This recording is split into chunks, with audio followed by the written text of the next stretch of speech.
And the New England Patriots and the Colts would go up later in the day. But the first game up, Aaron Rodgers and his banged-up leg against Richard Sherman, who he hardly challenged at all in week number 1. And then in the first series, 3rd and 10, Aaron Rodgers moving the ball down the field, and then he tries Sherman, and then that is an interception. That's a great play, man. I'm here to tell you. That's a great play. Stutter goal, great position, great ball skills. Now get your feet down. Now let's celebrate a little bit after we do. Usually when you played receiver and you move to DB, it's because you can't catch. Right. Not the case with Richard Sherman. So Sherman picks it off, but then the Seahawks, what do with it? It gets picked off right away. Clinton Dix. Gets all the way down to the 3-yard line off the tip drill. But at the end of the play, we usually see those mistakes. At the end of the play, it was a 15-yard penalty, but they got the ball back towards in the end zone, and it's called a touchdown for John Kuhn, except the fact he wasn't in. After further review, the ball's down at the half-yard line, and take the touchdown off the board. And the next play, here comes Eddie Lacy. He gets stuffed at the goal line, and the Packers settle for a field goal. That defense held early on. When they turned that ball over, Seattle did, that defense stepped up and played hard. So Mike McCarthy settles for the 3, decides to kick off, and that was a good move, especially when Doug Baldwin on the ensuing kickoff puts the ball on the ground. A fumble. Morgan Burnett recovers for the Packers. Second turnover of the game. They're not even through the first quarter, halfway through it at this point in time.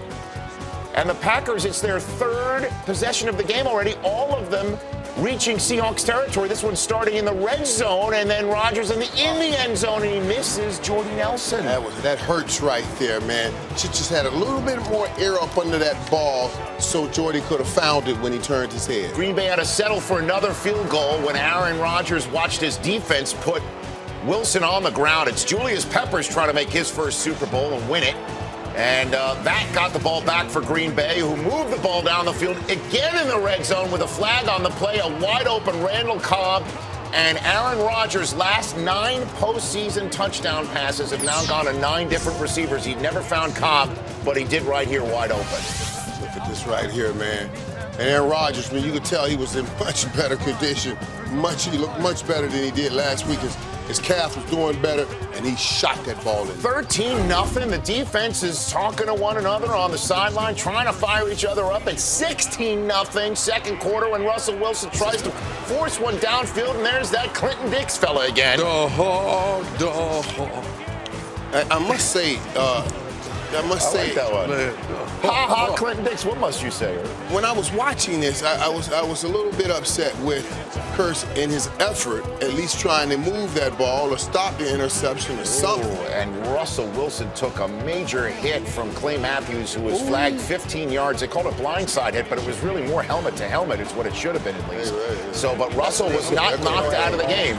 Not knocked out of the game. And then Aaron Rodgers gives it right back a few plays after the interception. We have 5 turnovers in the game at this point in time as the rain's beginning to come down again. Yeah. I think Aaron Rodgers expected Cobb to break out. But the ensuing possession, Russell Wilson for Jermaine Kearse, and he's picked by Sam Shields. Rich, right there again. I wanted to see a little more fight right there in this kind of a game, but to help your quarterback out there. So 3 turnovers for Wilson in the first half alone, and you throw in Doug Baldwin's fumble, and Seattle's lucky to be down just 16-0 to start the second half. They go 3 and out. The Packers couldn't score, so Russell Wilson trying to move the ball down the field on 3rd and 19 converts. On the phone with me talking about, are you serious? This was Marshall. He was on the phone going off like, what are you doing? Clay Matthews. How are you doing? Hands to the face, and you forget the seat. But they have to settle for a field goal, which they bust out the fake. Punters are momentum shifters, too. John Ryan to a wide-open Gary Gilliam, who was a tight end when he was at Penn State, never caught a touchdown at Penn State.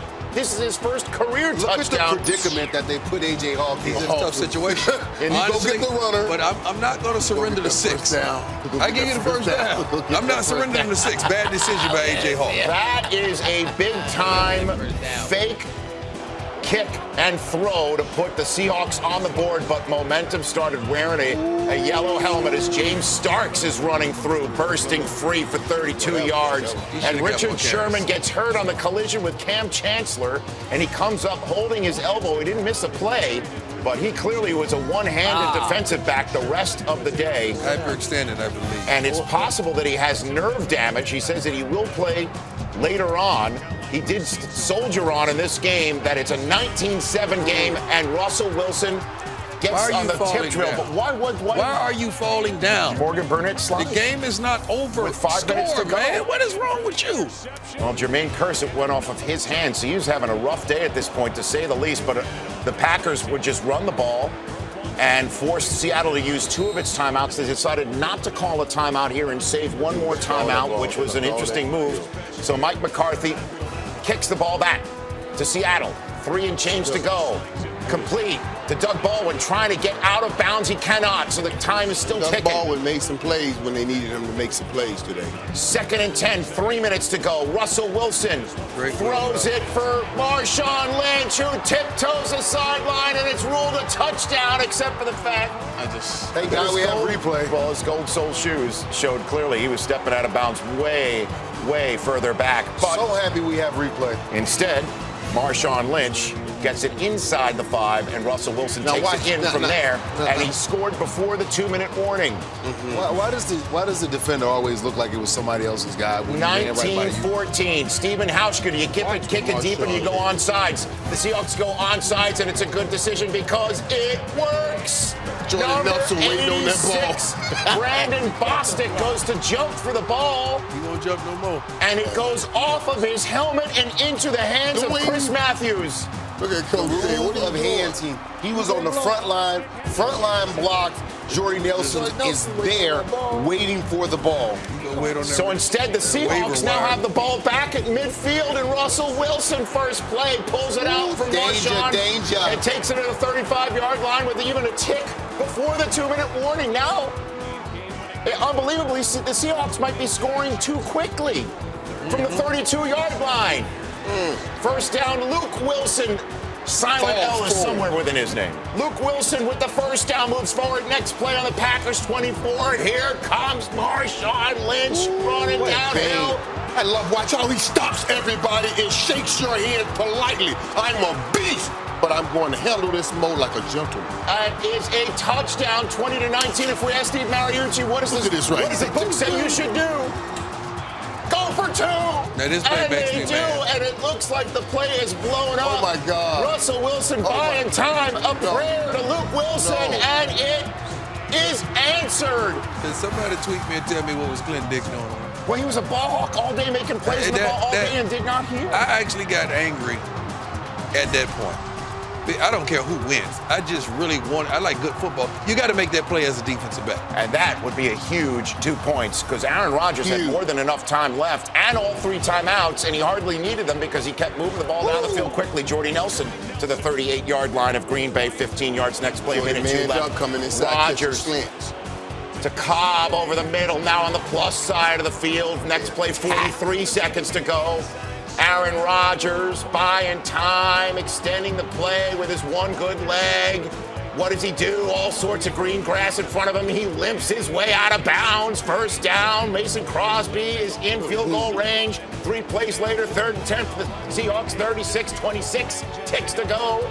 Aaron Rodgers throws it to Jordy Nelson to get his field goal kicker 6 yards closer. An awesome throw, man. Richard Sherman one-handedly brings him down. You got a one-legged quarterback, a one-armed cornerback, and you got a guy with 2 good legs coming out, and he sweeps one leg through the ball, and it goes through the uprights. And, of course, we have overtime in this insane contest. Discount double check. 22-22, 116-0. Wow, the what a Packers game. lose the lead. But we go into overtime, and you remember, Seattle beat Denver in overtime in this building earlier this year by getting the ball to start overtime and not allowing Peyton Manning to take the field and take a single snap. And Russell Wilson on 3rd and 6 finds Doug Baldwin, who is trying to be redemptive right here. Obviously, we know he dropped the ball. He put one on the ground earlier in the game for a punt return. We talked about how Jermaine Kearse had a very tough day, but to wrap it up, a walk-off touchdown grab by Kearse. Yes. And the Seattle Seahawks down 16-0 at the half. 5 turnovers in the game, 4 by their quarterback, are going back to the Super Bowl. The NFC champion, Seattle Seahawks, and Russell Wilson in tears. Pete Carroll celebrating, going to Arizona to participate in Super Bowl 49 as the Green Bay Packers suffer one of the more bitter defeats you will ever see in NFL playoff history. They were up 16-0 and lose without even touching the ball in an overtime that they were forced to force due to a major big-time comeback by the defending Super Bowl champs who would not go gently into that rainy Seattle afternoon.